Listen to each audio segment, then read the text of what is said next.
This is Late to the Party, episode 11.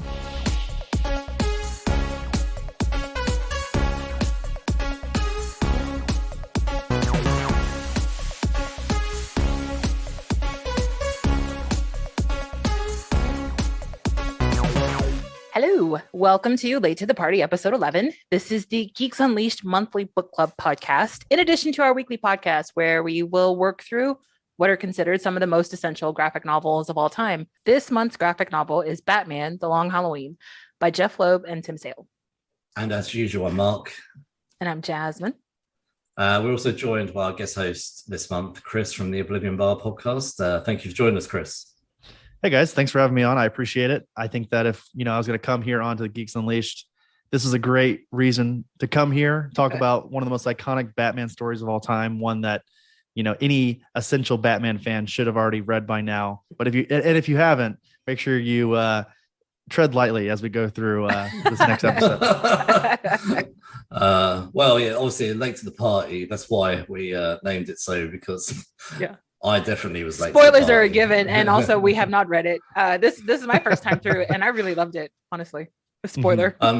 Before we go any further, Chris, so do you want to tell us a little bit about the Oblivion Bar podcast, and so people know where you're from? Absolutely, yeah. So my co-host Aaron Knowles, who's actually been on Geeks Unleashed before, or at least you guys have teamed up before. I think with Jasmine, you guys talked about Mass Effect. What was it? Yeah, Mass Effect. That's right. Yeah, over on the Good Games podcast. Is that correct? Mm-hmm.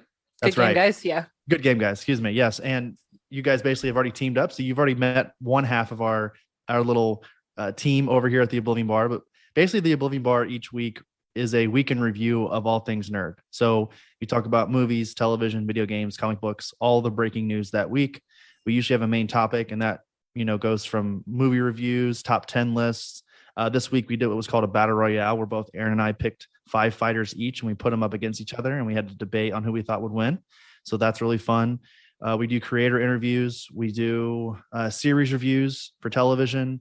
The possibilities are endless. We do comic spotlights, very similar to kind of what we're doing here tonight. We'll take a comic or a comic character and kind of give you a definitive analysis on that character or storyline and kind of talk about why we love it. So it's really fun. The Oblivion Bar, we've been doing it for a little over a year and a half now. We started in April of 2020, right there at the beginning of COVID.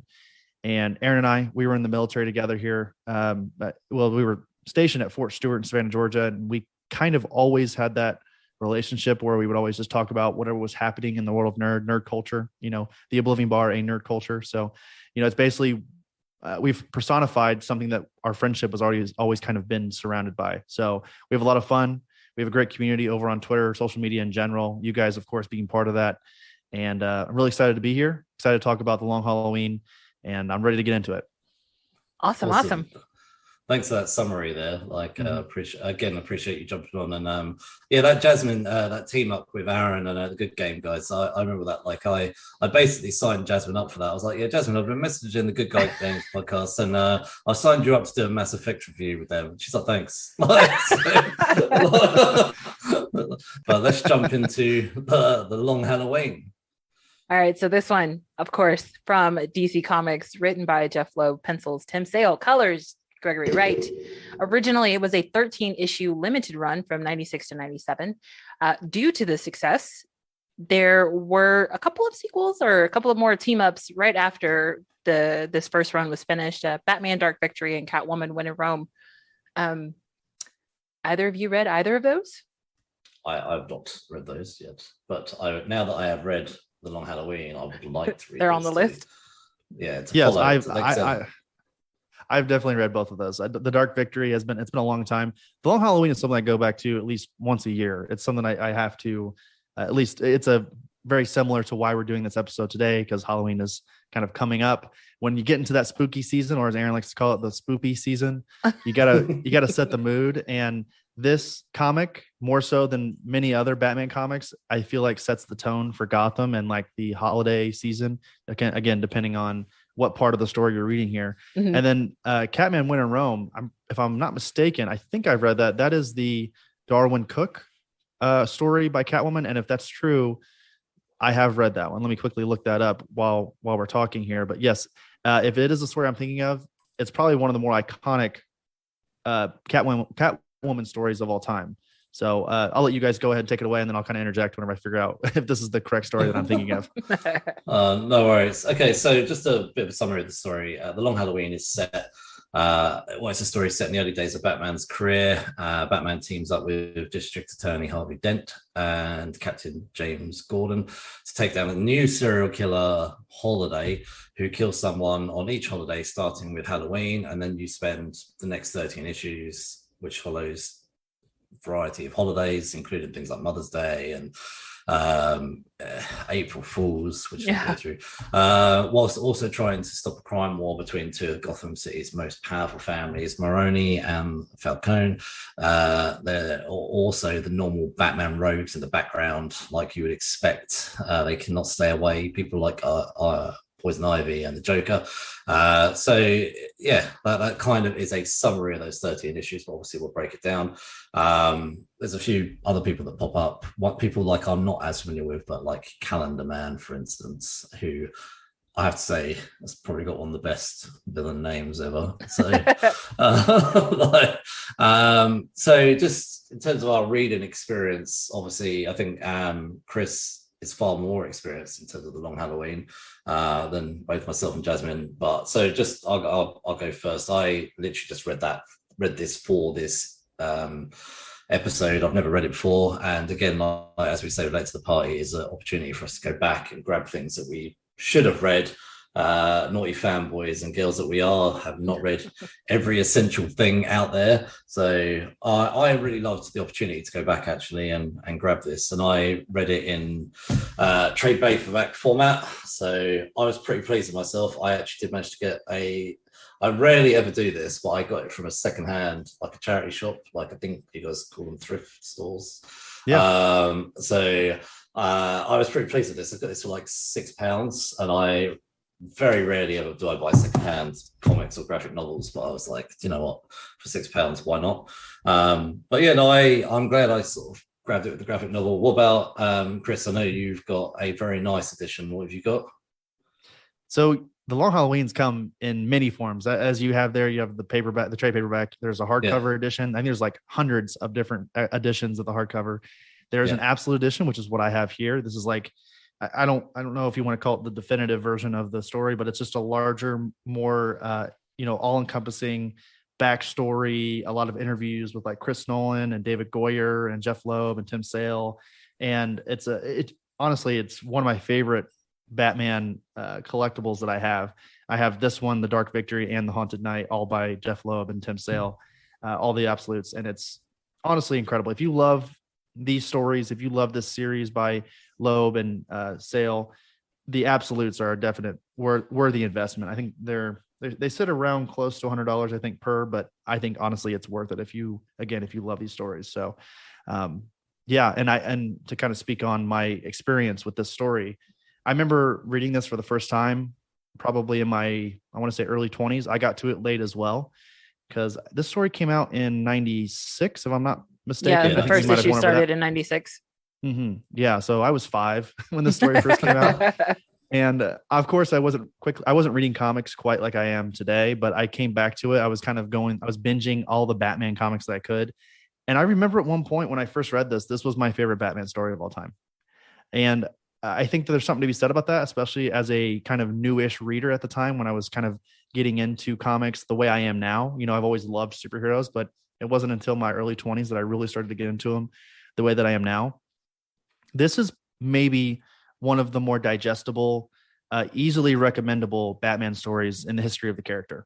I think you get a lot of everything. You get a great analysis of the character of Batman. You get a great view of his rogues gallery and how they kind of came to be, especially Two-Face and like Catwoman. And I think that, Mad Hatter has a little bit in here. Let's see here, like at the end, especially whenever they eventually all kind of team up and kind of graduate to who they are in, today's DC universe. Mm-hmm. I think that really honestly shows you how amazing Batman's rogues gallery is. And that's part of the reason why he's so popular, is because he has, it's either him or Spider-Man is probably the two greatest rogues gallery in the history of comics.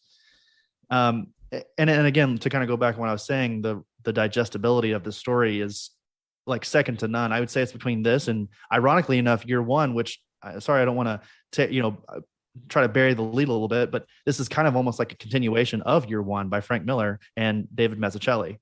And yeah, that's what I read. That's what I read that as well. Mhm. I haven't read Year One, but I read that this is kind of feels like a natural progression of Year One. Absolutely. Yeah. This is definitely, it plays in that same sandbox. It's this story more so than Year One. Year One is more so a story about how Batman came to be, a much more green, like mistake driven person who just wants to avenge his city. And in this story, the city of Gotham is almost a character within itself. Mhm. So that's the reason why I love the Long Halloween. Obviously, you have the mechanic of the holiday killer, and which we'll get into eventually, who that might be. But I think more so than any other story, the kind of like centralization of the Falcones and the Maronis are definitely one of the more interesting ideas in the story, and how they are essentially the reason why, because the Rogues Gallery of Batman are not a real thing until the end of the storyline. Mhm. It is strictly Batman going after the crime families of Gotham, and then them becoming desperate and them investing in these people who they don't necessarily understand, and creating monsters that way. Yeah. Mm.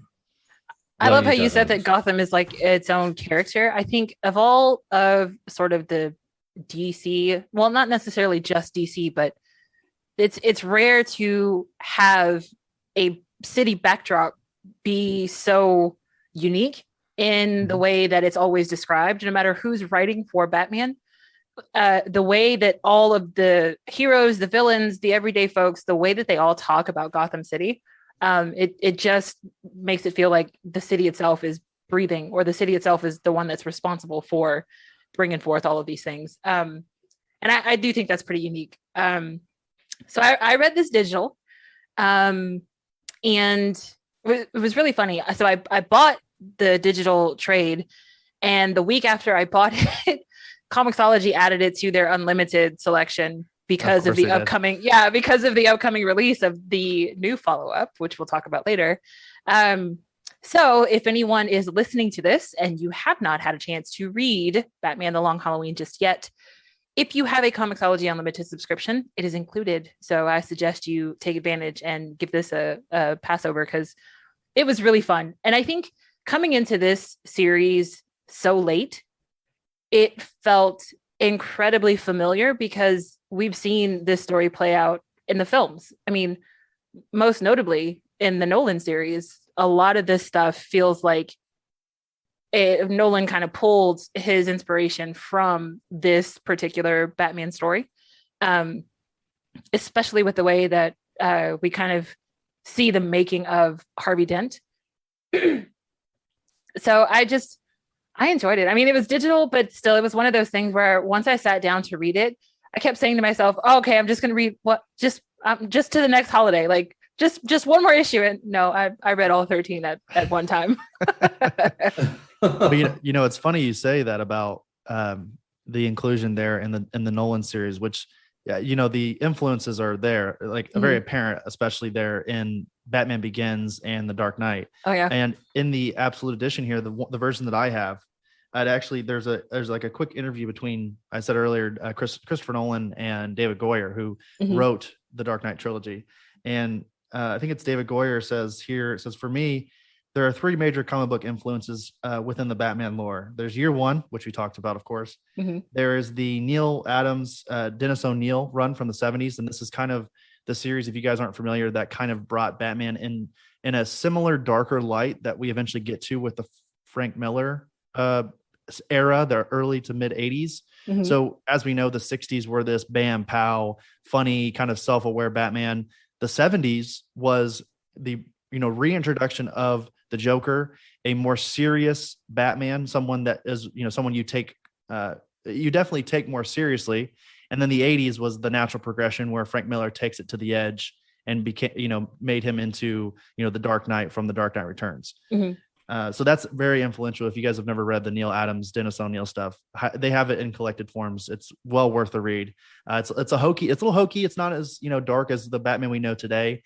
It's almost like he just keeps getting more dark and more serious. I mean, the inclusion of the Batman trailer we just got this last weekend at DC Fandom is this feels like the triumph. Like, this is the final straw of the darkest Batman we're ever going to get. And then at some point, the shoe is going to drop and we're going to go right back to 1966 silly Batman. Like, I honestly think we're going to see that. We're going to see that again in modern culture before we all pass away. Like, Batman. I mean, don't the Joel Schumacher films count as that? Absolutely, yeah. But the thing is, I think people hated those movies back in the day because it wasn't what we were getting from Batman '89, Batman Forever, all of that stuff. And then it says here to continue on with what Goyer said, he has the Neil Adams stuff, and then there's the Long Halloween. But by the time the Dark Knight comes out, it will become apparent. So this is before the Dark Knight came out. Mm-hmm. So this is before 2008. That the Long Halloween is the how did they say this? It's basically like it's the main influence. And I think, again, like you had said there, Jasmine, is very apparent throughout the entire story, especially with the story of Harvey Dent. Mm-hmm. That's definitely what they were going for.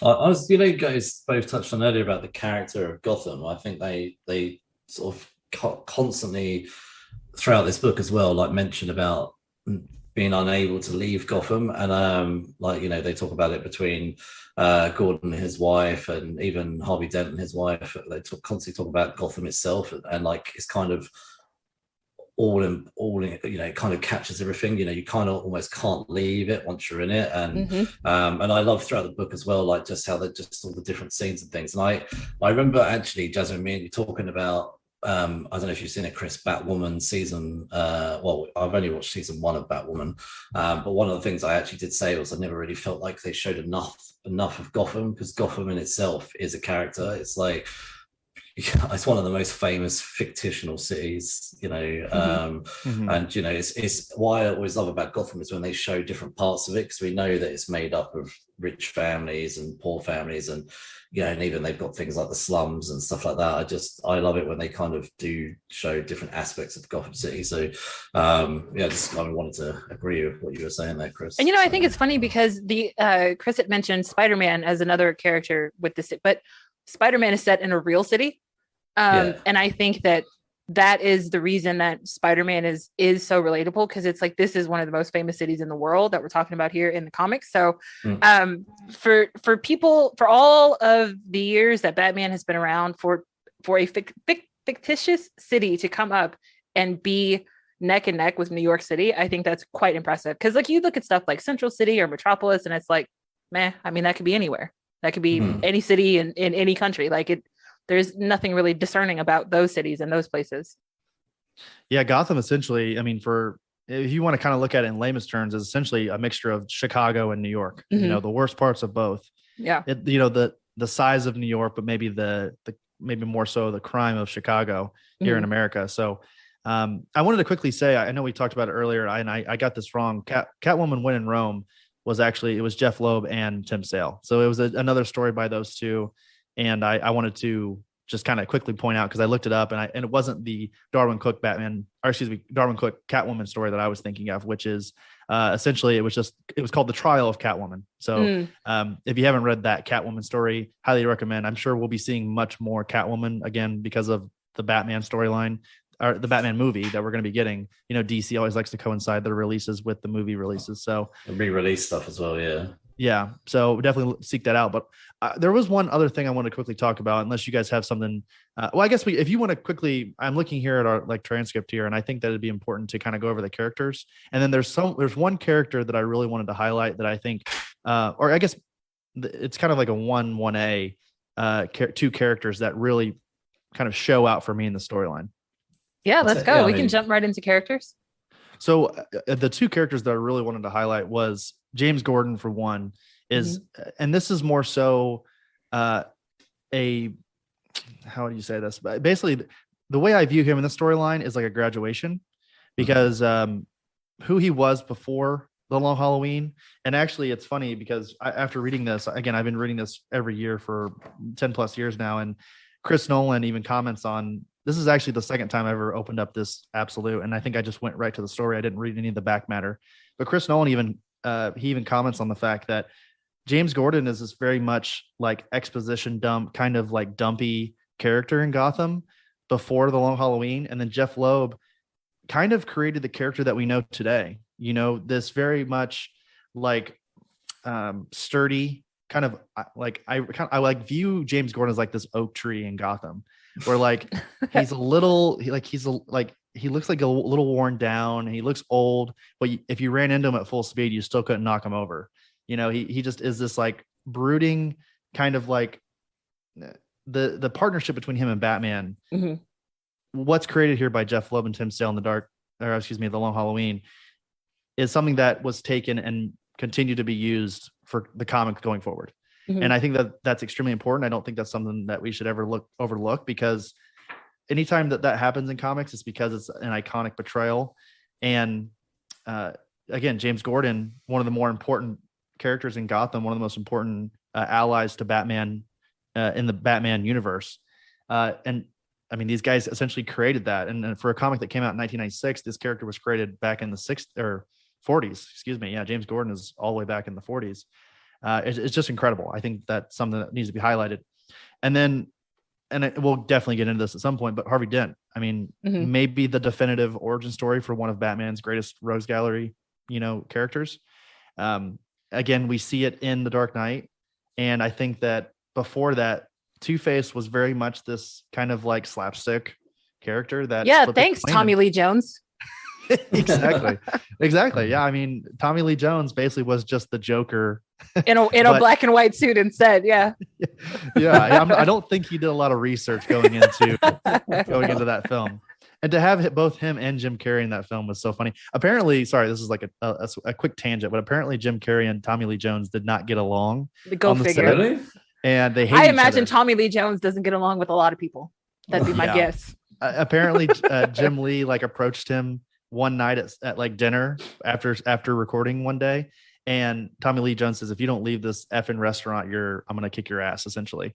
So, but that again, Tommy Lee Jones is not going to go down. His portrayal of Two-Face is not going to go down as part of his his career highlights, if you will. Nope. But this definitive, it's so funny that we're talking about this, because I'm flipping through the story as we're talking, and I'm looking at, and this is just for my absolute page 347. It's the full page pinup by Tim Sale where you first see Two-Face.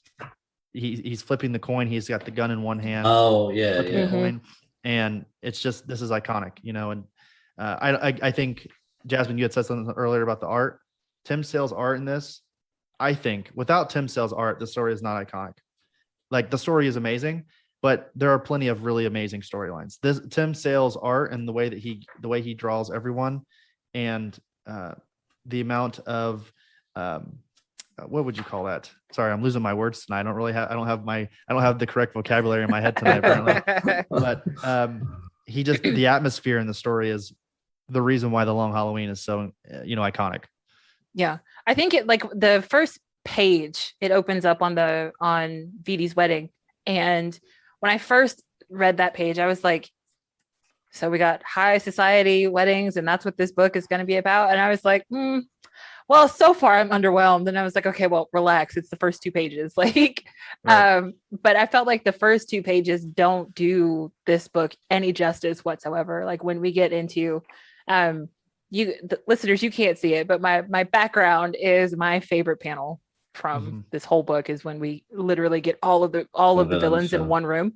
And it's just so fantastic. Like, once we get into the villains in the book, I always say, like, you can't have any good story. It doesn't have to be superheroes, but you cannot have a good story if you have a poor villain.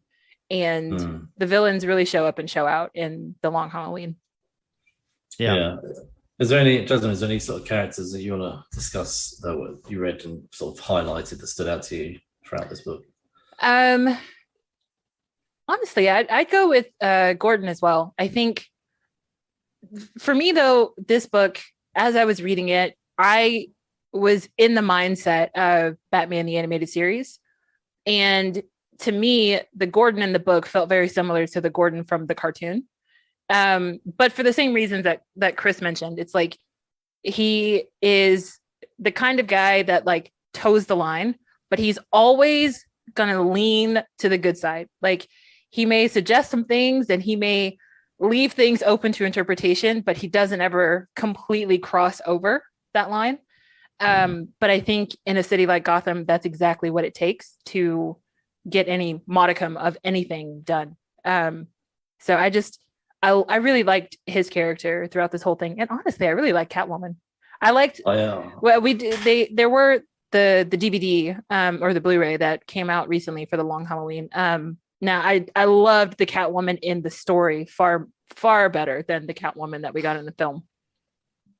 Yeah, I was going to say I love Catwoman in this book. I think to address the artwork first, I love the costume that Tim Sales put Catwoman. Yeah, I love that she has an 8-pack.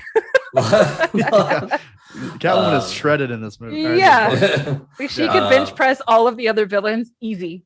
Yeah. I love that it's purple. It's very, sort of her original colorings, but I love that her face mask is very much more like an actual cat, it's just very stylistic. And but no, I've always loved the interaction, and I think a lot of fans love the interaction between Catwoman and Batman, and just seeing their relationship as obviously Bruce Wayne and Selina Kyle, but also as Catwoman and Batman. And I love that she saves him when Poison Ivy sort of brainwashes him for a bit.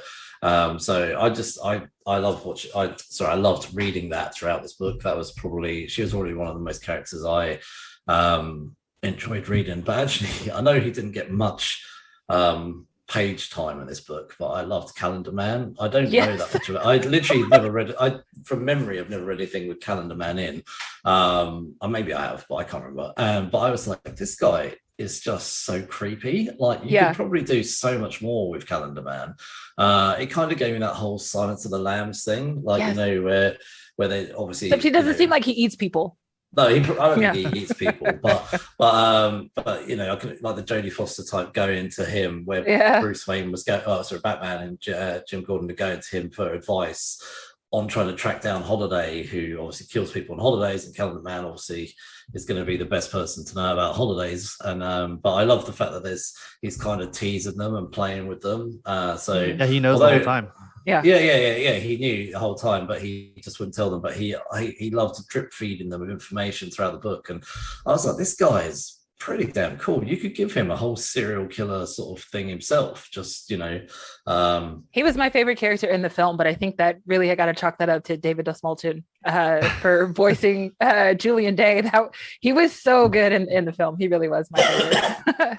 Well, this story, The Long Halloween, is actually, back in the day, this is a reintroduction to the character. The Calendar Man was very much a one-off, silly Batman villain, and then the inclusion by Jeff Loeb and Tim Sale, this really kind of brought Calendar Man into the modern day, and again also giving Two-Face his normal origin story. So again, this I feel like those two things cannot be overlooked based on the fact that Calendar Man, kind of a silly idea, but when you use him correctly, I think this again shows the true testament to Jeff Loeb and his storytelling ability. I know that he often gets a lot of flack for doing a lot of bad things over in the Marvel Ultimate Universe. If you guys are familiar with that, he wrote Ultimatum, which is like absolute bullcrap. I don't know what he was thinking. And also he gets a lot of flack for, he was at one point the head of Marvel Television, when they first created like Marvel's Daredevil over at Netflix and all the other films.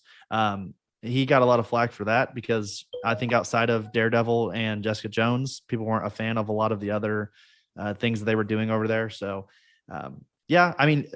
just like a lot of creators who've been around for a long time, you're going to create some good stuff and some bad stuff. And I think in the end, we're going to remember Jeff Loeb, for things like The Long Halloween, Superman, all 4 seasons. Trying to think what else off the top of my head that he's done that's amazing, but those things specifically will kind of resonate with everyone. I think so I'll flip things around a little bit here. Actually, as you start to lean into the writing, actually, with Jeff, we'll go sort of jump into the script and the writing. But Jeff Loeb, I know Jeff Loeb. He's a man that's kind of up and down in terms of what people like and don't like. He has like his massive success and then he has a massive bomb. I remember reading I'm pretty sure it's his Batman Superman run. I gotta say it's like early 2000s or something like that. Yeah, I think it was Ed McGuinness. Yeah, that was it. Yeah. Yep. I love that. I thought Me it too. was brilliant when he reintroduced Supergirl, and I love that whole thing.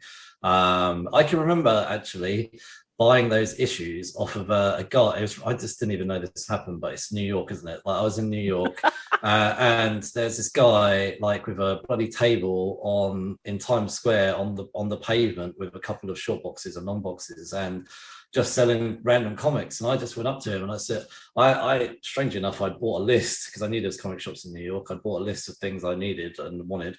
I said, any chance? I said, you got like the first 5 or 6 issues of Batman Superman? And he went, yeah, I've got them all. Just pulled them straight out. It's like, no way. Wow. That's amazing. So I've never forgotten that. But anyway, so Jeff Loeb, he is someone like you just said. I never read Ultimatum, but I remember reading about how he just came into the Ultimate Universe and just basically took a large dump on it. Yeah, just wrecked shop, just killed everybody. Yeah, well, he just decided, like, let's just kill it off, basically. Which I think was kind of the idea with Ultimatum. They wanted to kind of do the Ultimate Universe. They slowly took their time to introduce a lot of like iconic characters. So they did have to kind of make way for new characters, some iconic characters. But the way that he went about it by killing some of these characters was just almost like, it felt kind of very heartless, like almost like he didn't have any love for any of these characters that he was getting rid of. But to kind of quickly talk about his Colors series, I don't know if you guys are familiar with these storylines. I'm sure you are. So I've read Spider-Man Blue. I've read Daredevil Yellow, Hulk Gray, and the Hulk Gray. Yeah, I've read those 3. I haven't read Captain America White. Is it called? Yes. Yep. Yeah, I've not read that one, but I've read the other 3 color series which he did with Tim Sale. So yes, absolutely. And I think Spider-Man Blue more so than any of them. Daredevil Yellow is maybe a close second, but Spider-Man Blue, the best of that series, one of the most iconic Spider-Man stories of all time. One of my favorite love letters to any comic book character. I think, and I don't think people are aware of this, but Tim Sale is actually colorblind, which is the reason why they created those series. They made it all one color. I didn't know that. Yeah, and there's actually a really cool omnibus that collects all of them. I think actually Spider-Man Blue at the time of this recording is actually out of print, and the only way you can get it is through the omnibus. So, but if you can seek out Spider-Man Blue somehow through the trade or any of these, again, Daredevil Yellow, even Hulk Gray is really good. It's been a long time since I read Captain America White, but from what I remember, it was a lot of fun. Obviously, this team, they're really good at what they do. And again, like I said earlier, Superman, all 4 seasons, all of those are definitely worth reading along with. If you enjoyed these Batman books that they've done together, once again, The Long Halloween, Haunted Night, and Dark Victory. Well, what did you think about obviously the Long Halloween itself in terms of writing and structure? Obviously, it's split into 13 issues, so it had to be broken up into. Obviously, the story got broken up so it could be read monthly and then collected. Do you think for yourself that if you break it down in 13 chapters, is that something you kind of obviously found it easy to read and get into? Oh, absolutely. I think this is their most iconic of all of these books that we're talking about. This is, again, we kind of talked about it a little bit in the beginning, but of all the Batman stories, this is a top 3 most iconic. I'd say it's like Batman Year One. If someone came up to me and said, so I've heard of this Batman character, I don't know who he is or what he's about. I want to get into Batman. What would you recommend that I read? I would say, okay, Batman Year One, number 1, you have to read that. The Long Halloween be number 2. And then there were a couple other ones that kind of float in my mind after that. I would maybe recommend like Batman Court of Owls. A lot of people would say The Dark Knight Returns, but The Dark Knight Returns, I feel like you kind of have to graduate to. You kind of have to be familiar with Batman and the character to like fully appreciate The Dark Knight Returns with Frank Miller, because there's a lot of subtext in that. It talks about almost like holding a mirror up to the character, holding the mirror up to comics as a medium. And I think that if you read it on the surface, you'll still understand it and enjoy it. But like, if you read a lot of Batman and you're familiar with the character and then you read The Dark Knight Returns, it'll mean so much more to you. So it wouldn't be something that I would recommend immediately. So, and then I'm trying to think what else would be a really good Batman story that I would recommend initially. Now I see now I'm on the spot. And here's the thing. The funny thing about my collection of comics is that I have everything separated from publisher. So I've got Marvel, small press, and then DC takes up an entire bookshelf by itself. The whole first shelf is all Batman. Everything is Batman in that top shelf.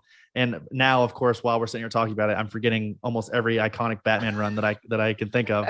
But definitely I think those 3 or 4 are worth checking out. The Long Halloween, you could honestly, The Long Halloween or Year One, those are very interchangeable as far as your first endeavor in Batman if you want to learn more about the character.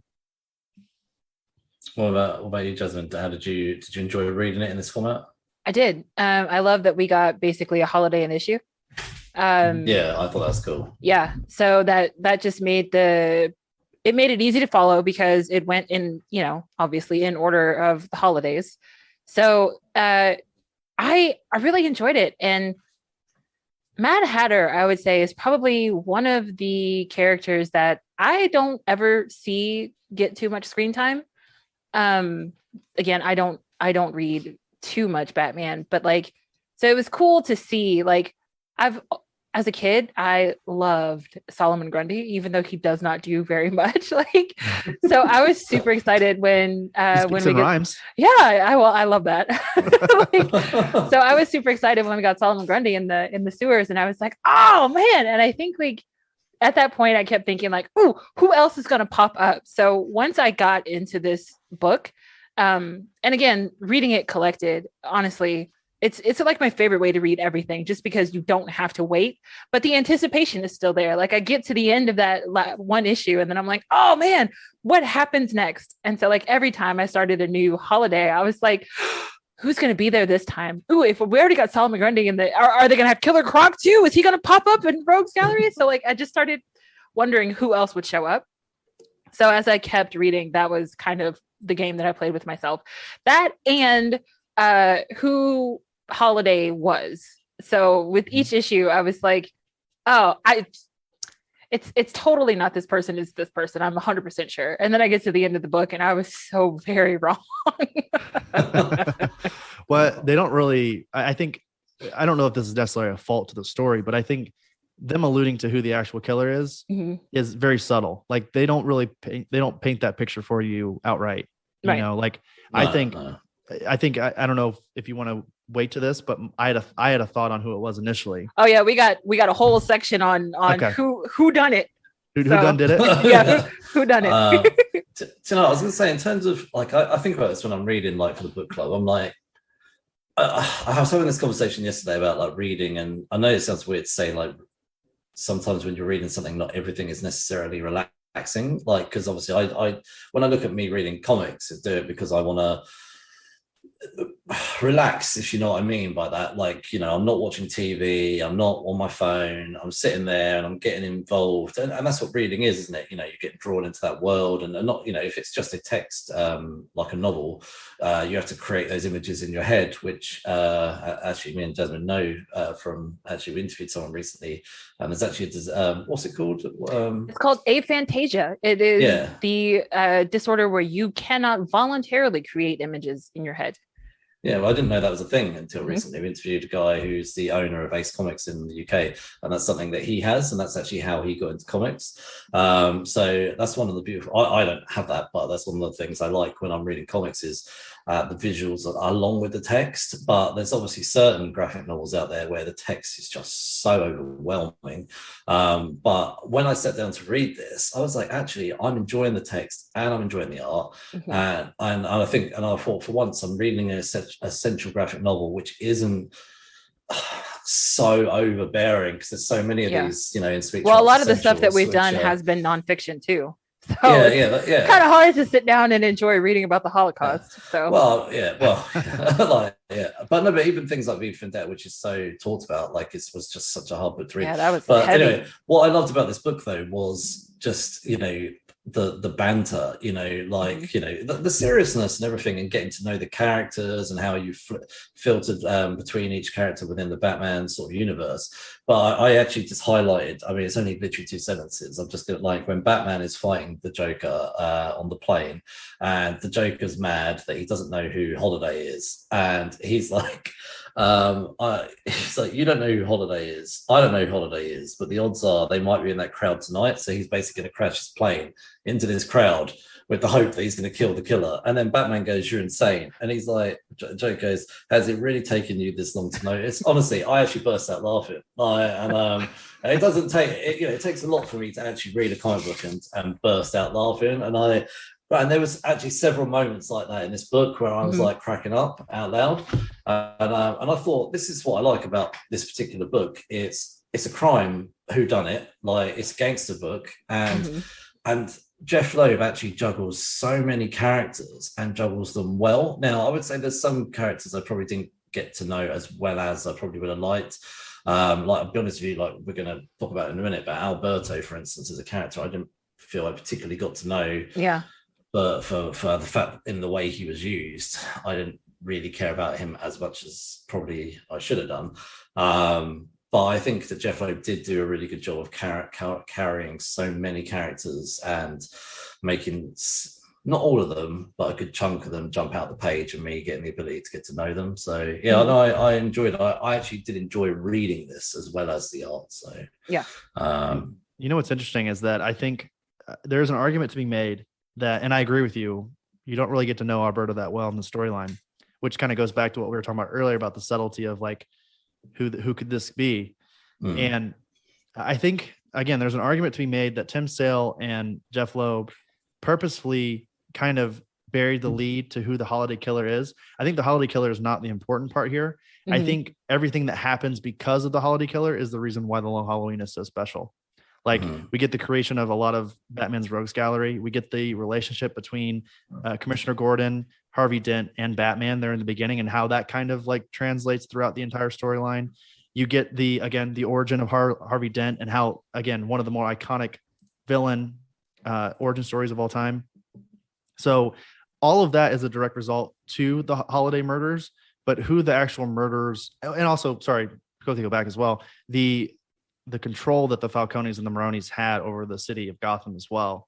All of those things are important to analyze in the holiday murders, but when we find out who the actual killer is or who they could be potentially, wink, wink, you know, at that point, it doesn't really matter. You know, it's more so like, it's not about the destination, it's the journey kind of thing, that whole, you know, saying. And I think that's like a good way of analyzing, because I agree with you completely about once we figure out who it is, it's like, oh, well, you know, that's kind of underwhelming a little bit in a certain aspect. But anyway, we should talk about Tim Sale, because this book would not be the book it is without Tim Sale. So Tim Sale actually, like you just said, well, you said it, Chris, earlier, he's just so well known for a lot of his collaborations with Jeff Loeb, his color series. It is obviously one of the main things that I've read most of the work that they did together, other than Captain America. Superman for all seasons, obviously, is well known for here. But I didn't know, obviously you said this about the colorblind thing. I know he didn't do the colors, but I find that I would love to know what his process is, though, in terms of approaching these characters, because even if as an illustrator, you must sometimes be thinking about the overall picture, but obviously he won't be able to do that because he's obviously just doing the outlines only, and even when he does look at it inked, he's never going to know what it looks like. So I just thought sort of that's quite interesting to hear that. No, I actually genuinely love the style that Tim Sale has, and I can imagine that as an illustrator and a writer, Jeff and Tim have probably brought together a really interesting dynamic. And you see this a lot, though, where people like work together. You see inkers and illustrators and writers. You see sometimes there's a lot of collaborations where people do stick together quite a lot. I really did enjoy the actual art itself, and it's just, it kind of does feel like early days Batman, and like I said earlier about Catwoman's costume and things like that. So I think there's been a lot of thought into making it look so early days, like even like Batman's costume, just his weird sort of pointy nose, and so it kind of just feels like we're sort of really in the early days. So I just love a lot of the features of the facial expressions, as well as, you know, the detail that Tim does put into a lot of the background work as well. What about you, Chris? What are your thoughts on the artwork? So DC, but I mean, both publishers get this quite a bit. They both, fans, they get mad at both Marvel and DC for what they call the house style, which is essentially Jim Lee. I mean, people have been emulating Jim Lee since he hit the scene in the early 90s. And even to this day, DC refuses to really get outside of that house style. The thing that I love about Tim Sale is that when you see it, there's no one like Tim Sale. You will not run into another artist that even really comes close to the same, the way that he draws. And I think that's special. Some of his the anatomy of the characters is so like hyper, like I'm just like, again, kind of flipping through the book here. And the way that Joker is drawn is like, he almost has this like Dorito face. It's like really tight. It's a inverted triangle. Yeah. Right. And it's all very like over exemplified as far as like the way these characters look. And I think that there's a lot of freedom in that as a creator and as an artist, that you can play around with anatomy, and we as an audience can just go, okay, yeah, that's cool. And I think that is a true testament to how amazing he is, and the fact that when you take chances like that as an artist, especially, and you can get your audience behind it, I think again that just it rings true how amazing he truly is as a storyteller. Because the reason why I love comics so much, and I've talked about this before on the Oblivion Bar, is that sequential art is it's a team effort. Jeff Loeb could create the greatest Batman comic of all time, and it would be considered mediocre at best without a great artist, in a very similar way as far as art goes. A story can be god awful and the art could be amazing and it'll be considered, whatever. There's been plenty of moments like that. Like the thing that comes to mind for me is the Doomsday Clock recently with Gary Frank and Jeff Johns.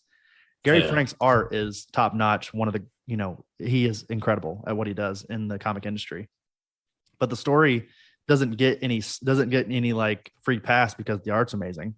The story still has to be good. And I think the reason why Jeff Loeb and Tim Sale, especially back in these days, were so iconic, and the reason why they kept teaming up is because the partnership here and the way that they tell their stories together is just, it was second to none. So again, going through this, the atmosphere that he builds with and the way that he draws Gotham, it's iconic. If Tim Sale would have just created the Long Halloween and then ended his career, he would be one of the greats. But he kept creating other amazing stories again, like, all 4 seasons, the Color series, all that good stuff. Yeah, I do agree with you. There's certain artists, like I would say that Tim Sale is in, if I was suddenly off the top of my head, come up with top 5 or 10. And I think it is because of the certain ones, like you say, stand out to you and are recognizable.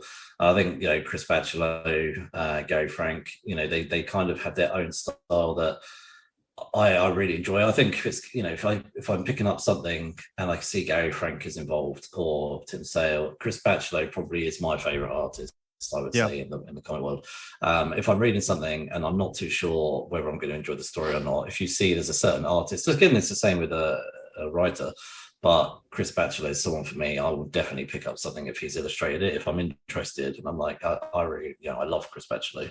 So and Michael Red as well. They've all got their own really unique style that you can take a chance on the story. Mm-hmm. What about you, Jasmine? What do you think about the art? I loved it. It's the category that I dub ugly art, because I think that a lot of these characters are really kind of ugly, but they're fantastic. I mean, they're kind of supposed to be ugly, right? Like Scarecrow is atrocious looking. Poor Solomon Grundy is horrible looking. Like the only normal characters are Catwoman and Batman. Everybody else looks like exactly what the crime families called them. They all look like freaks. But to what Chris said, the way that the Joker is drawn, when Joker first appeared in this book, I had to stop because I was like, this guy looks so out of place among all of these characters in this book so far. And I'm sure that was intentional, but like, it struck me so vividly that he was so different. His facial structure was different. The way that he walked was different. So just kind of seeing all of those unique things. And we talked about this before we started recording, but my absolute favorite piece from this entire book is Batman's cape. The way that this cape is drawn, it takes up so much page space, which is something that you don't really see too much of. And it reminds me of Spawn's cape, where it almost feels like this cape has a mind of its own. It has these, really sharp edges and it crooks and turns and folds in on itself. The cape itself has so much life that it then became my favorite thing to look for as I kept reading the book was, what's the cape going to be doing on this page? What's the cape going to be doing in this scene? So like in the sequence when Batman and Joker are fighting on that plane and the cape starts getting caught in the propellers, and I was like, no, not the cape. The cape is the best part. It's like the woman from Edna Incredibles. Mode. No capes. No capes.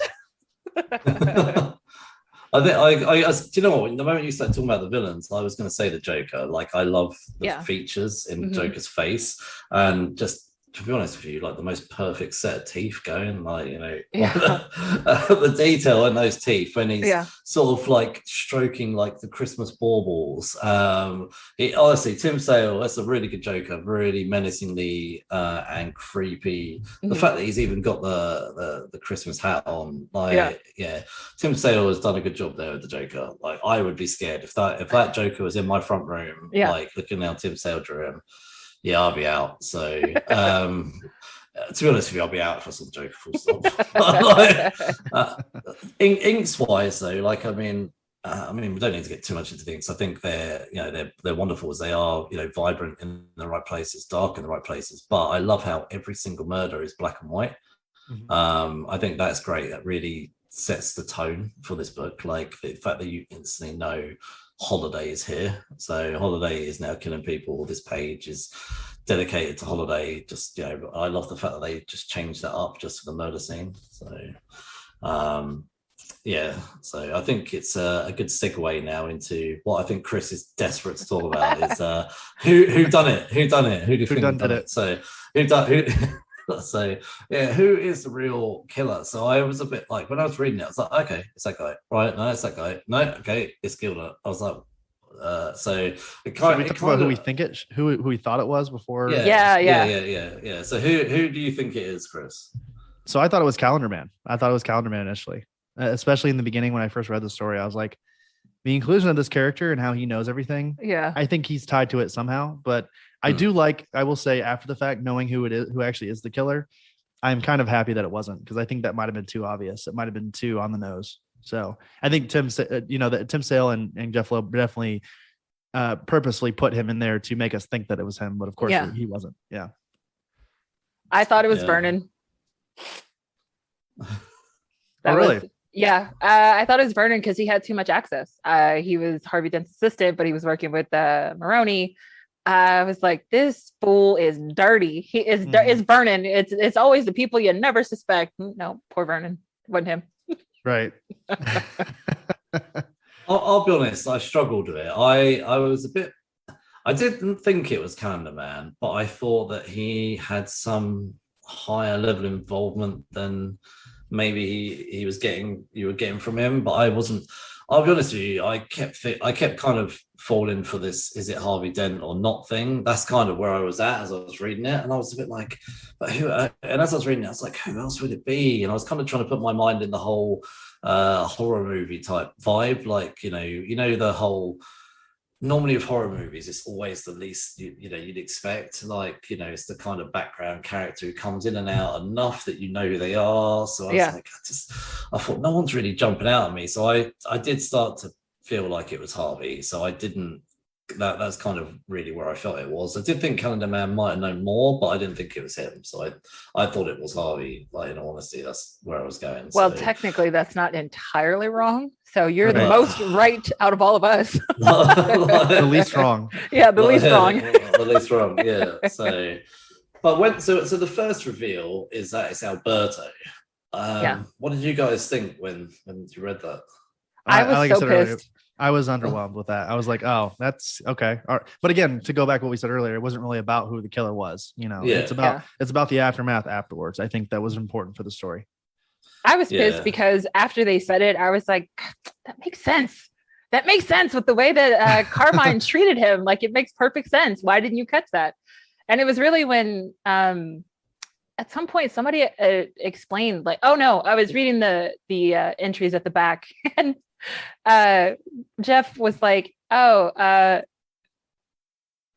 did he say? Oh, I can't remember. I don't have it in front of me. He said something like, nobody believed that Alberto was dead because there wasn't a body. So he was like, so when when everything was first in publication, people were like, no, it's Alberto because he's not dead. There's no body. He was in the water, but there's no body. And also he was like, and then the other clue that we threw in there that it might be Alberto was the killing of the coroner and the killing of Carla, who is Falcone's sister. And he was like, well, we had to kill the coroner because the coroner knew that there was no body. And then we had to kill Carla because Carla was reading the coroner's files and she realized that there was no body. And I was like, oh, I'm so mad that I didn't catch that. I know, like when it got revealed that it was Alberto, I was like, I don't really care about this guy. So then I instantly started to think, okay, maybe I need to go back. I've obviously missed stuff as I was going on. So that's why I started to think okay, I thought it's a clever twist. I thought if you killed someone off early and then bring them back as the killer, I thought that was pretty cool. It was a bit like Scream 3 where they killed off the producer guy and then the other director, I've forgotten his name, but Sydney's half brother, where you see he's all covered in blood and then 20 minutes later he's back and he's alive again. Who shot Alberto? So I was a bit like, okay, so Alberto is the killer. And I'm like, okay, so I was like, I'm not overly interested in this guy. But anyway, so then you get the second reveal that it's potentially Harvey. So I was more into that. What did you guys think about the sort of second reveal? So didn't they allude that it could have potentially been Gilda more so than Harvey? Only at the very end. Okay. Yeah, the end. So they said Harvey. And then but Harvey himself said that he was Holiday because he killed Falcone. Yeah. Right. Yeah. Plus, Batman saw him shoot Falcone. So. Well, so Harvey said there's two Holiday killers. They were like, what? And then they said, because he did the last sort of killings, he said, I'm also Holiday. So he wasn't really dismissing Alberto. He was kind of also but I think he was also Holiday. Covering for Gilda at that point. Yeah. He must have known. And the thing is, I think that a lot of us debating here on who actually was the killer here is, again, to kind of go back to what we were talking about earlier, kind of like the whole point of the story. It's not really about who it is. It's about what it's creating. And at a certain point, I think there's a what's that quote by Vision in Civil War where he says, our sheer strength entices people. And I think that in the storyline, Batman and his kind of control over the city and how him and Jim Gordon and Harvey Dent almost kind of get control of the underworld entices these worse villains to kind of take over. And now everyone wants to take credit for this Holiday killings. And they're like, everyone almost wants to take part in it now because they realize the type of, maybe not necessarily the attention they're getting from it, but people are starting to pay attention now, kind of thing. Right. And I don't know, again, there to kind of go back on what we were talking about earlier with The Dark Knight Returns, in Gotham, every villain, all the major villains, your Poison Ivies, your Jokers, your Scarecrows, everybody kind of goes away when Batman retires, when Bruce Wayne kind of stops becoming Batman. And the moment that he puts the suit back on, everyone starts showing back up. And I think that is so important to kind of discuss about the impact of Batman in Gotham and how he wants to do good, but is he really doing good? Is he creating more problems than he's solving? Yeah. I think they allude to that more in the film than they do in the book itself. In the book, it's very subtle that Batman is the common thread here. But in the film, they really, I think one character, I can't remember who now, but one character flat out says, this is your fault. We didn't have this problem until you showed up. Right. But that's that whole argument though is used in real life too. Okay, so the cops get bulletproof vests, so we have to get armor-piercing bullets. It's like they get guns, we get guns. And they kind of, I guess it's like Gotham got a superhero, so Gotham gets supervillains. So every time you step it up, the villains have got to step it up to try and match. To try and stay relevant. Doing. Yeah, well, stay relevant, but also how if Batman was real, can you imagine if superheroes are real, that the bad guys would have to step it up. So Gotham is such a problem because, and again, to go back, sorry, I keep referring to The Dark Knight Returns, but when Batman is gone, the big villains go away, but small crime starts to slowly rise again. The mutants kind of take over the city, and that's the reason why Batman decides to get back into it, because he knows that he can take care of that. But what he doesn't anticipate is that the bigger villains, they all start to show up again. So that's kind of those are the two avenues when it comes to Gotham. Do you allow small crime to take over the city? Do you allow these crime families to basically run it from behind the scenes, but also lose the big guys? Or do you bring Batman in, have him take care of all the small crime in about 2 weeks, but then all of a sudden the Joker, the Riddler, Two-Face all start showing up? You know, that's kind of the give and take with Gotham. I think there's a really cool dichotomy between those two worlds, and which Gotham would you rather live in, kind of thing. Yeah. I love how in the book though that the Joker flat out says, like, look, there is only room for one homicidal maniac in this town, and it ain't Holiday. Okay. I just love that another villain, another like nobody, essentially brought Joker out of quote unquote retirement himself to be like, nope, I cannot have you taking away my Batman's attention. That's right. Yeah. So let's circle back to obviously Gilda. I love those last couple of pages. So I was like, okay, so Alberto, Harvey Dent, their holiday, you kind of think you're all done. And it's almost like the mid-credits of a film, like, or the end credits, like, you know, sort of a murder mystery. Kind of made me think of one of those where you think it's all wrapped up and suddenly the titles go up and then suddenly like some mid-title credits come in. That's kind of a bit like, you know, I see Gilda sort of burning all this evidence. And I was like, okay, what the hell? Like, and I was like, and that's kind of what I was saying about this background character. But at no point did I suspect Gilda. Like, just didn't red flag to me at all. And she's clearly talking to somebody, but you just don't know who it is. So I know we're going to talk about the movies in a minute, but she's clearly talking to someone, and it kind of just ends with her pretty much confessing that she did it. So I think I sort of saw there's a lot of speculation on the internet about whether she was crazy or not crazy. What are your guys' thoughts on that sort of reveal about Gilda first? Go on, Chris, you go.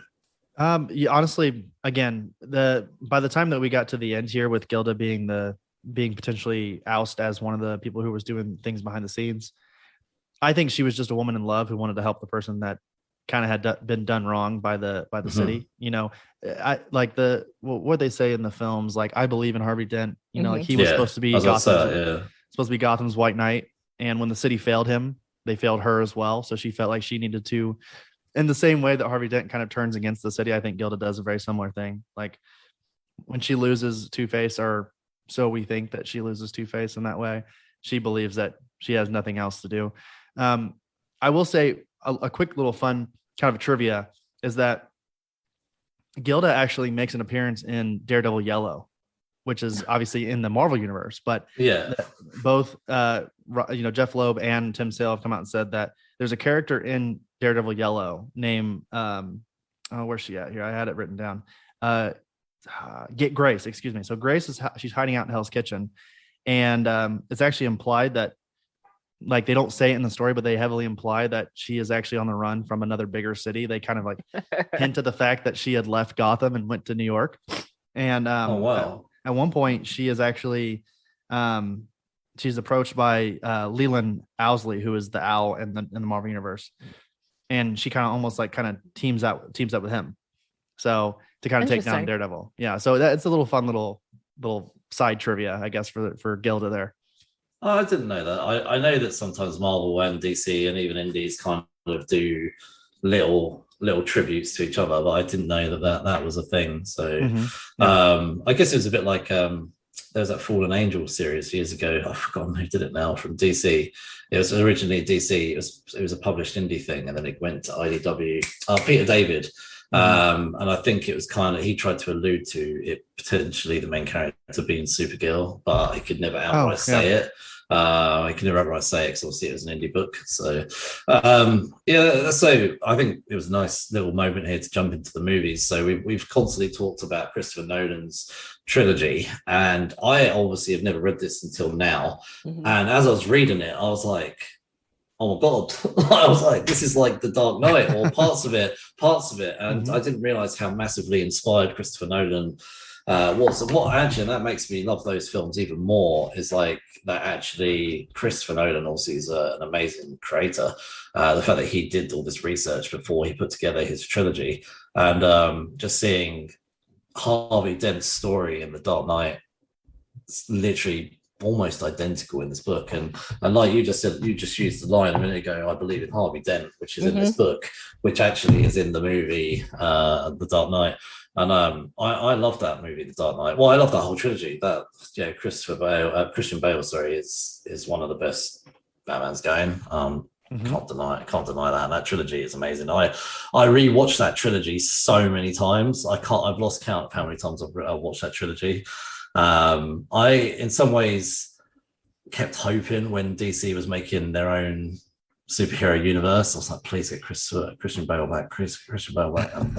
They just didn't do it. But I actually love how inspired Christopher Nolan was from this book, and you can see so much of this book in those movies, especially The Dark Knight. I think we've said quite a lot about The Dark Knight as we've been going. Is there anything you guys want to add? I think about. Oh, sorry. Go ahead.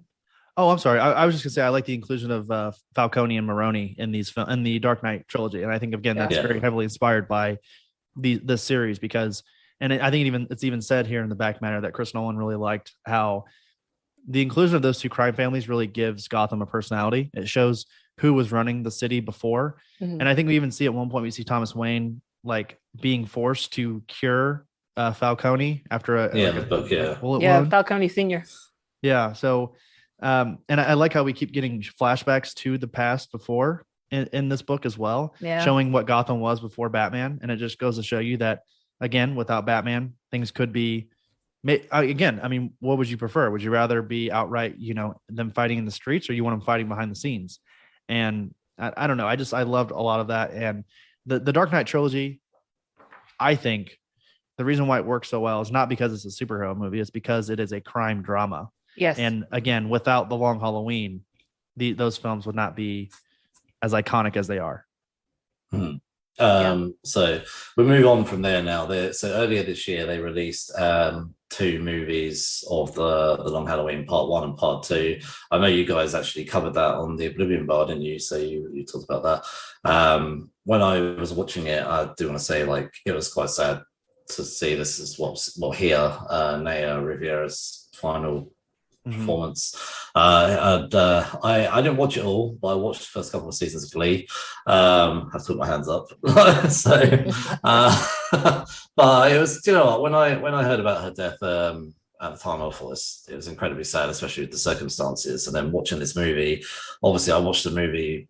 So I read this book this week, and then I watched the movies following, just so I could be on the same page. And I think it was good for me to be able to watch those movies. But that was something that kind of stood out for me. I was like, this is so sad. It's like a final performance as well. So I liked at the end of the movie they did say in memory of her. So so they did make some notes from changes throughout the movie. So at the end of Part 1, Alberto's death is pretty much death confirmed. By propeller. Good grief. There's no coming back from that. So me and Jasmine constantly joke that in any kind of fictional, not just superheroes, but just any fiction, unless they're decapitated, you pretty much can come back. When he hit the propeller, I was like, well, I guess Albert's not Holiday in the movie. We're not going to have anything where it could be Albert. He is gone. So I like the choice though. I like the choice by the creators of the movie to actually kill him off. So I think if they probably did that for comic book fans to be able to go into there and be like, okay, so that's a brave move. I liked that change. It is an interesting change, but it kind of feels all for naught, because then as people who are fans of the book, we're like, oh, well then it's Gilda, right? We automatically assume that it's Gilda. Yeah. So that's the only thing that kind of lets them down a little bit. It's a bit like, I don't know if you guys watch The Walking Dead, when Negan kills damn it, I've forgotten his name, when he's got Glenn in front of him, and he's got the other big army dude, Abe, and he killed Abraham.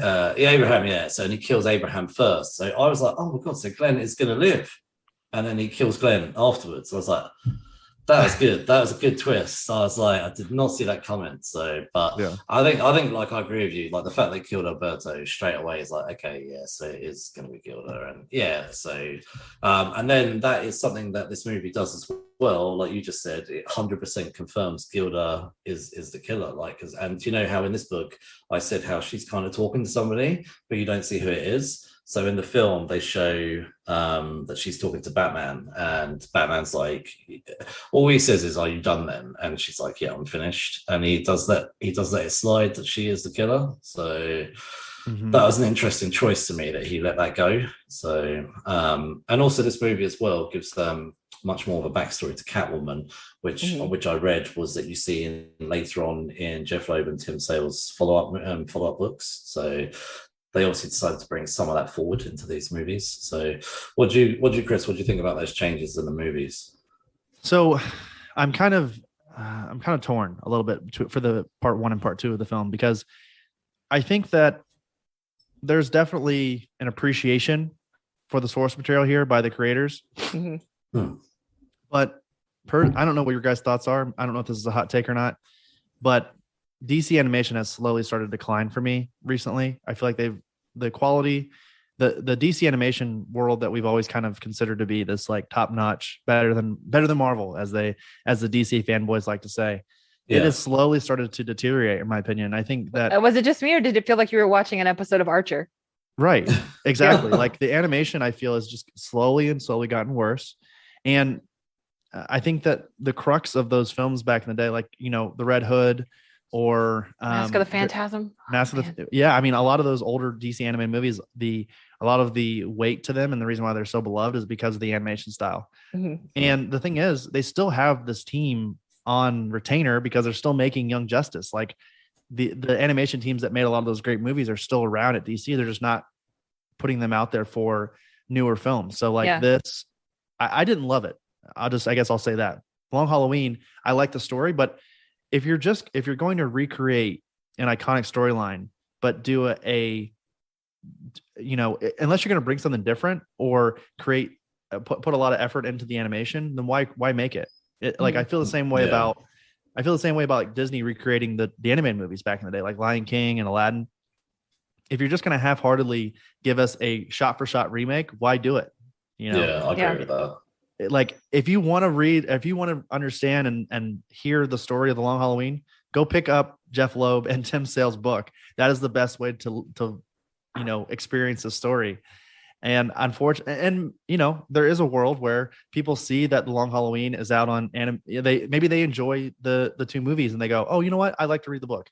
And then for that, sure. Then this movie has done its job. But I think if people were to just watch the movie and not read the book, and they go, oh, I didn't really like the Long Halloween, then I think that's where this kind of method by DC is kind of starting to falter a little bit. So again, there is some respect for, like, again, you said the inclusion of When in Rome in the actual story is cool. Some of the changes they made to the actual Holiday Killer is a cool like twist, because we kind of like made a second guess what we thought we knew. And then a lot of the voice acting is not bad. I like Jensen Ackles as Batman. I think that was a really cool inclusion. Troy Baker's always great. Yeah, he's fantastic. David Dastmalchian, like you said, as Calendar Man. All the voice acting was great. Yeah. It's just that the animation, I think, really let it down, in my opinion. Yeah. I thought that they were on the right track because the backgrounds and the cityscapes, and they had the Art Deco feel that Batman the Animated Series had, except for the people. I like immediately the first time Harvey Dent was on screen, I was like, you look exactly like the main character from Archer. Like, this is so bizarre. Now I don't know if this happened in the follow-up stories or not. My biggest beef with this film was why they had to give Gilda such a tragic backstory. Like, why was that necessary? I thought it was very interesting that they decided to make it so that her and Alberto were the ones that kind of had a fling when they were in college, and not a fling, like they were in love. And then the Falcone family was like, no, she's not good enough. She can't be part of the family.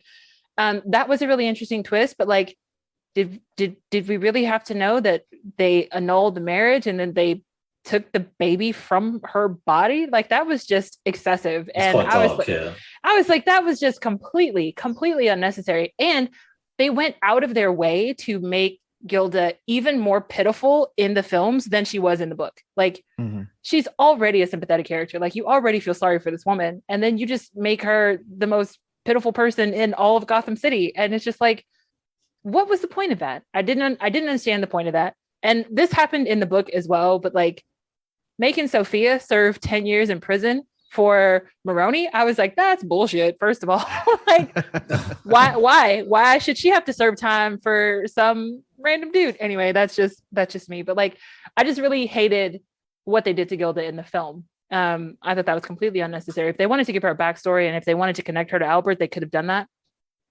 But it didn't have to be so horrible. Like my biggest beef with people who write women as villains is when everything is driven because the woman has lost a child. Like, I hate that.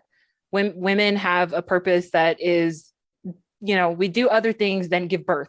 So there should be different motives for that. So that's like two of my least favorite movie tropes or like storytelling tropes is women who lose children and killing a dog in a story. Those two things are like the laziest way to try to get the audience behind something. Right. Is that the only way that you can pull sympathy is like, oh, how do we make people sympathetic to this cause?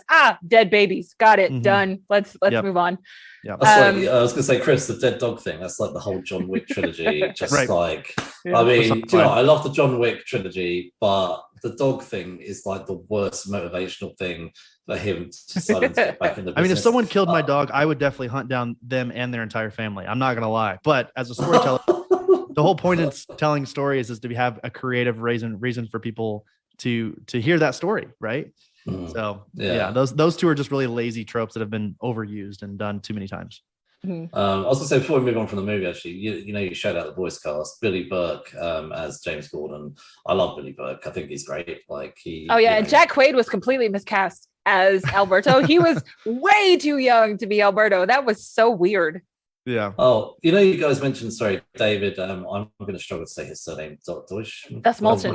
But yeah. Maybe I'm just English and can't say that stuff. But anyway, he has got to be like the biggest crossover guy going. Like, he's just living in both universes. But he's been so many different DC characters. He was in The Dark Knight. He was in Suicide Squad. Yeah. Like, he's been all over the place. I love David S. Moulton. I'd love it if he was the same character in everything. Like, maybe if that's like DC's biggest. We just need a polka dot man and everything. Yeah. So anyway, we should kind of start to wrap up. So there's obviously some follow-ups that we're aware of that we talked about, like When in Rome and stuff like that. There is a Batman: The Long Halloween special, which is coming out next week, which is 53 pages, and it's gonna follow this up. Do you guys think that there's anything more that they can add? So Chris, I think you're obviously the biggest expert on this material. What do you think they could possibly add to this? I have no idea what they could even do with this going forward. Like, I was thinking about it earlier and I thought maybe there's something to do with Gilda. Maybe it's like years later and there's a new holiday killer. She's inspired someone, or her and Roberta both have inspired someone. Maybe Two-Face gets out of prison and he starts kind of resurging this whole deal. It just depends on when the story is being told, and I guess what they want to do with it next. Personally, I think that when you have something iconic like this, let's leave it alone. Yeah, I agree with you. Leave it be and kind of enjoy it for what it is. Let's not milk it for everything it's worth. But, we'll see, I guess. These guys make a good team. They've done it plenty of times. Maybe there's something that we don't know, that there's something they can mine and make it even more interesting. Well, the tease is nothing stays buried forever. That is the tease for this special. So I guess they're digging up something in this next one. I don't know. I'm like you though. I think leaving something as heavy as that kind of story open-ended is best, because then we as the reader, we can all draw our own conclusions, like how things played out, what happened to Gilda afterwards, and that sort of thing. So she went to New York, remember? That's right. My bad. How could I forget? I don't think DC will like that answer. Yeah, just like go read Daredevil Yellow, so we've done that. So I'll be honest, I'm sometimes like, you know what, there's really no need to carry on sometimes. Like, I always remember and this is a lot of people, this like Breaking Bad, 6 seasons, they offered them loads more money to make a 7th season, and they just said no. And I like that. I like the integrity of creators when they're like, do you know what, this is my thing. I've got my story start to finish. Okay, in the middle it might deviate a little bit, but I know my end game and I'm going towards my end game. And I know I referenced Breaking Bad, they have gone and done prequels and a follow-up movie, but they have generally stuck to their whole, I've got my sort of thing. And if this Long Halloween special does something actually extra, which still keeps this story as it is and doesn't ruin it. What I mean by that is don't go and undo something in this book. Like don't, and that's something that I always hate is when they go and undo something. Don't undo it. Just maybe add to it. Like, so that's, I think that's what I would be happy with. So two television series that ended in 4 seasons when they still had plenty of material left: Spartacus and Black Sails. Both of those series are completely phenomenal, and they left while they were pretty much at their height versus dragging anything out just for shits and giggles. And I think too many people don't do that. Like, it ended, it was a good ending. Let it stay ended. There's not always a reason to come back but what if? No, let the readers play the but what if game. Don't give us the answer to our what ifs. I think the same thing with Watchmen too. Watchmen on HBO, they did 1 season, and I forget the gentleman who created it, but he was like, "No, I'm done with it. I think we told our story and we told it well, so let's end it here while it's high." Yeah. I was going to say, how many Emmys did it win? Right. I was going to say the thing about indie comics, why I think a lot of people refer those is say they generally do have a beginning, a middle, and an end, unlike a lot of superhero stuff. I know this is a superhero thing, but it's a kind of done slightly outside of continuity and can be left on its own and left to shine on its own without having to get too bogged down by the next creative team having to build on those foundations. This is a nice standalone novel, like you just said, Chris. You can recommend this to somebody as a Batman book that they don't need to read with any real knowledge other than Bruce Wayne is Batman. And most people, let's be honest, even if they're not comic book fans, have a general idea of who Batman and Catwoman are. So, but yeah, no, it's been fun chatting to you, Chris, about the Long Halloween, and we'll wrap things up and just sort of, where can people find you online, and also what have you guys got coming up at the Oblivion Bar?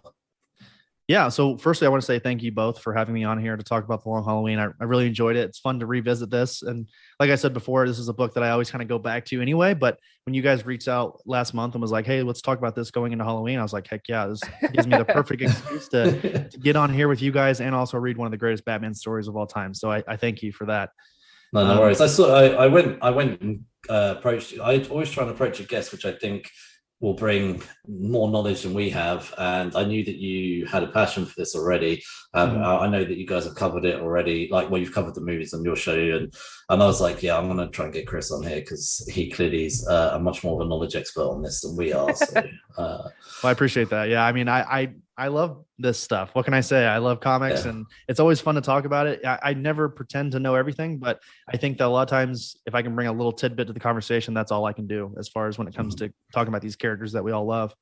So the Oblivion Bar, we put out new episodes every week on Monday. We recently we did a bunch of interviews. We interviewed Ailey Martinez and Jennifer Hale, the voice of Fem Shep, as Jasmine. I'm sure I don't know if she's listened to that episode quite yet, but it was a great conversation with Jennifer Hale.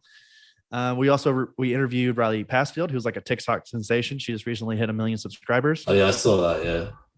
Like I said earlier, we did our Battle Royale episode for episode 56. 57, which we're releasing later this week as well, is our analysis of DC Fandom 2021 and our review of Marvel's What If, the entire series. So excited to bring that to everyone. And then next week, we're reviewing Dune. So a lot of cool episodes coming up over at the Oblivion Bar. We're available wherever you listen to your favorite podcasts: Spotify, Apple Podcasts, Google Podcasts, Stitcher, iHeartRadio. We're trying to get on Pandora. I don't know why they're dragging us along, but you know how that goes sometimes in the podcasting world. We're on all social medias at Oblivion Bar Pod on everything except for Instagram. And that is the Oblivion Bar. For some reason, our at Oblivion Bar, they shut us down. Apparently, we're being too risque with our Batman facts. So they said, not up in here. And they shut us down. Shame on you. I know, right? I think I said Ben Affleck was the best Batman and they shut us down. So no, I would never say that. It was definitely George Clooney. George Clooney is the best Batman. No. So yeah. I'm sorry. We seem to have lost Chris's feed here. At Oblivion Bar Pod on everything. Twitter and Instagram are like our two main ones. So at Oblivion Bar Pod on Twitter, at the Oblivion Bar on Instagram. And thanks again so much. Hopefully we see you over at the Oblivion Bar at some point. Yeah, it'd be awesome to come over and join you guys. So Jasmine, what are we doing next month? Next month, our next book club, we are sticking to the DC sort of family. We're going to be taking a look at the first 2 volumes of Fables. Nice. In the defunct Vertigo line. Yeah. So, well, you can follow us everywhere on social media. Geeks Unleashed is on Instagram, Facebook, and Twitter. And you can get this podcast wherever you get your podcasts. Google, Podbean, Apple, Spotify. We are everywhere. So please give us a 5-star review and tell your geeky friends. And give the Oblivion Bar 5-star review as well. Yeah, please. Anyway, thanks for listening. We'll see you next month for Fables. Good journey. Yeah, good journey.